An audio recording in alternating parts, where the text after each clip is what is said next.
시청자 여러분 안녕하십니까?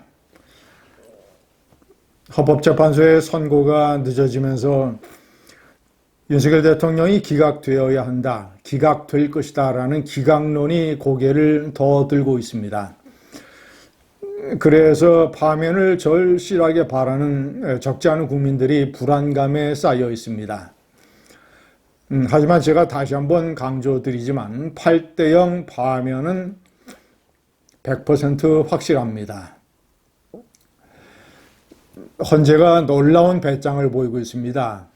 제가 이미 천재적인 정치력을 가지고 있다라고 말씀을 드렸는데, 헌재는 그 특유의 진빼기 작전, 미 최재해 감사원장과 그리고 검사 3인, 그리고 한덕수 국무총리의 탄핵을 기각을 해서 보수층을 달래놓고,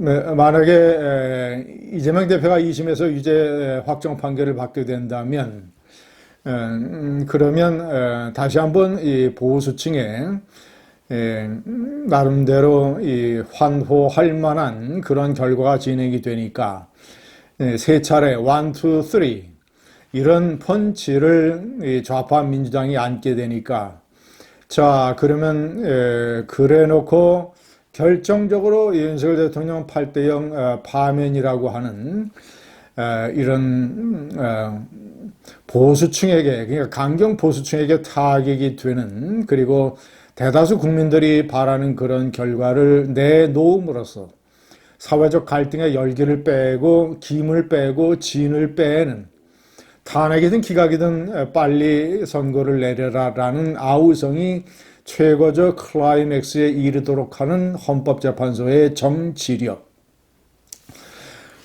그것이 극도로 발휘되면서 헌재가 놀라운 버티기 배짱을 보이고 있다고 저는 판단을 합니다. 시청자 여러분, 그렇게 예상되는 결과와 별개로 기각론, 그리고 기각이 됐을 때 어떤 일이 벌어질 것인가, 제가 이미 말씀드렸습니다. 지금은 탄핵 찬성 집회의 숫자가 반대 집회보다 작은 것은 탄핵이 당연히 될 것으로 생각을 하고 많은 사람들이 거리에 나서지 않기 때문입니다. 그런데 세상에 계엄령 자체가 미친 짓이었듯이, 만약에 보수재판관 3인이 정신이 외출을 해서 만약에 기각이라는 결정을 내리게 된다면, 그런 미친 짓이 벌어진다면 제가 말씀드린 대로 수십만의 성남 민심의 인파가 서울역에서 용산까지, 많게는 한강까지 가득 메우고 군과 경찰과 경호처가 통제를 할 수 없기 때문에 윤석열 대통령은 아마도 거의 즉시 하야를 해야 할 것입니다. 그렇지 않으면 끌려 내려오는 아주 비극적인 상황이 벌어질 것입니다. 시청자 여러분, 한덕수 국무총리 대통령 권한대행이 탄핵이든 기각이든 헌재의 결과를 존중해야 된다라는 얘기를 했습니다. 이런 것도 또 이 기각론을 걱정을 한 많은 국민들의 불안을 더욱더 자극하고 있습니다. 그러나 제가 결론적으로 말씀드리면, 이것은 행정의 최고 책임자가 내놓는 원칙론에 불과합니다.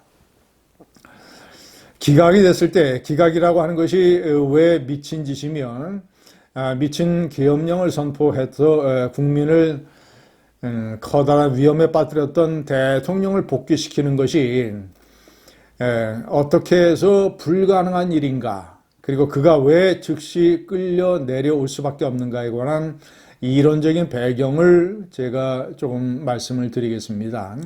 결론적으로 말씀드려서, 그런 이 인간 사회가 만들어 놓은 이 법과 제도라는 그물망, 그 그물망을 빠져나가서 인간 사회의 도덕과 가치, 국가 정신, 공동체 정신, 이런 거를 결정적으로 훼손을 하는 일이 벌어질 때는 공동체 구성원들의, 특히 공화정 국민들의 저항권이라고 하는 것은 천부적인 권리다라는 요약입니다.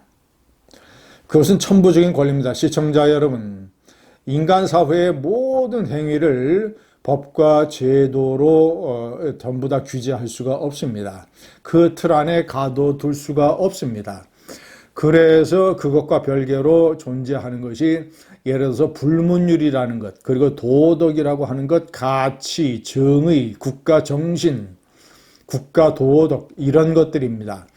이런 것들은 눈에 보이지 않아서 법과 제도라고 하는 물리적인 하드웨어로 단속하거나 그 안에 가두어 둘 수 없습니다. 상당 부분은 가둬둔다 하더라도 결정적인 부분까지 얽매여 놓을 수는 없습니다. 그래서 이 법관은 법과 양심에 따라서 재판한다는 말이 있는 것입니다. 왜 양심이 들어갔겠습니까?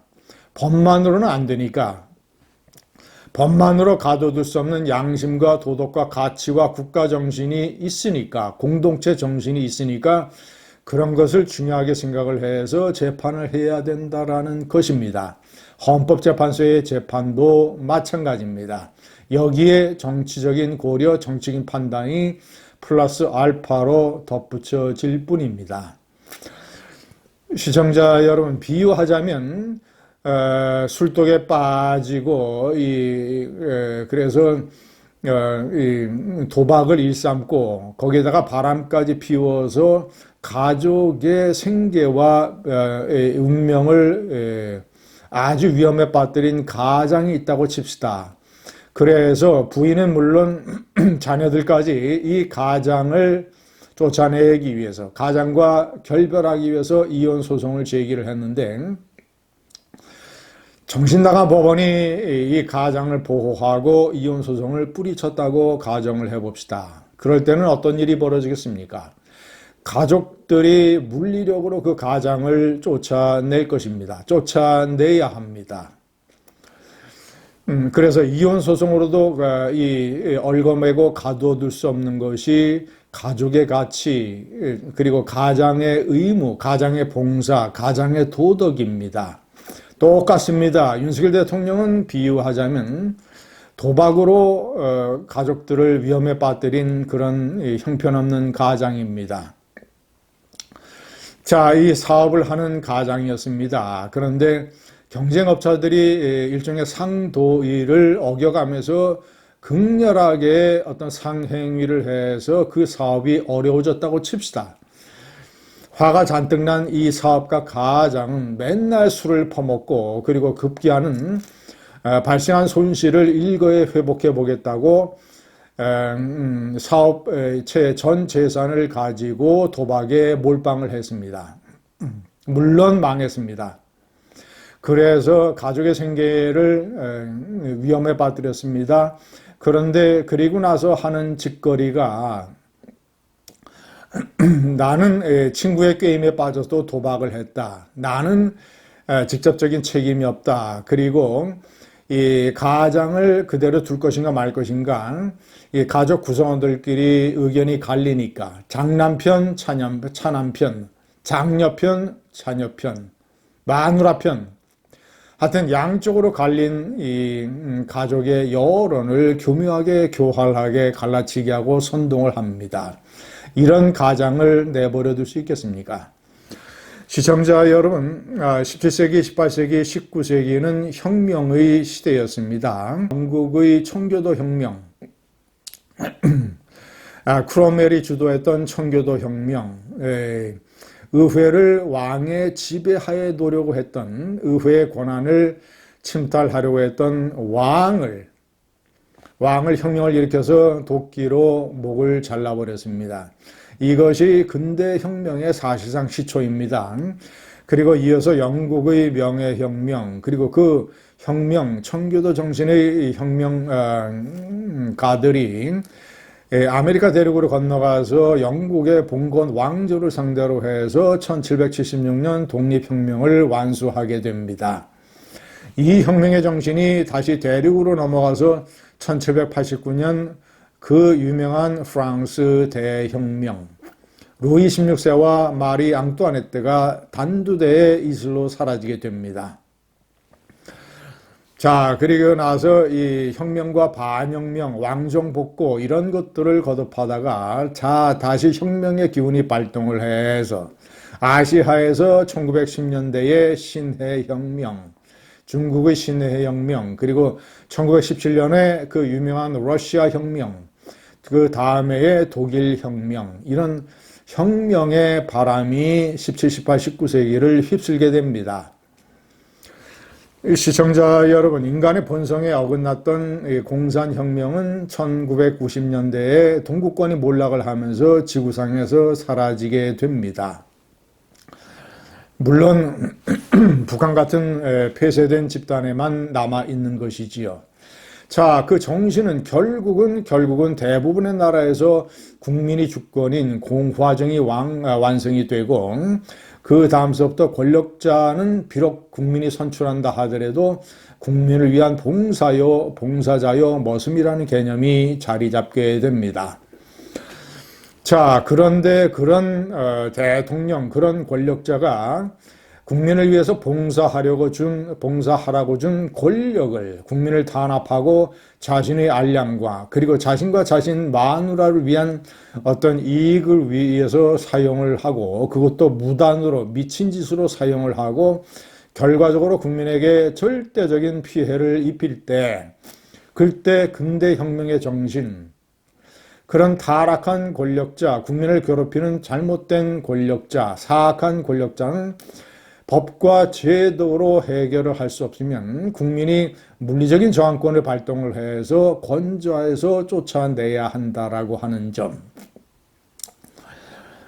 시청자 여러분, 대부분의 그 이후에 예를 들어서 아랍혁명이라든가 또는 남미혁명이라든가 전부 다 그런 식의 근대혁명 정신이 실현이 됐습니다. 한국에서도 마찬가지입니다. 형태는 다소 다르지만 어쨌거나 4.19 혁명 때는 대통령이 그 압력을 받아서 하야를 할 수밖에 없었고, 그리고 1979년에 부마 민주항쟁, 그리고 1980년 5.18, 이것은 7년 후 1987년 6월 민주항쟁의 뿌리가 됩니다. 6월 민주항쟁에서 결국 전두환 노태우 권력은 국민에게 항복할 수밖에 없게 됩니다. 시청자 여러분, 헌재의 결과를 존중해야 된다라고 하는 한덕수 총리는 행정 최고 책임자로서 원칙론을 얘기한 것에 불과합니다. 헌법재판소가 이 도도한 어떤 민주혁명의 결과물로 탄생을 했던 헌법재판소가 그 정신을 정면으로 배신을 해서 보수 3인 재판관이 정신이 외출을 해서 만약에 기각이라는 이런 배반의 결정을 내린다면 헌법재판소의 법과 제도를 뛰어넘어서 근대혁명의 국민 저항권이 물리적으로 발동될 것입니다. 감사합니다.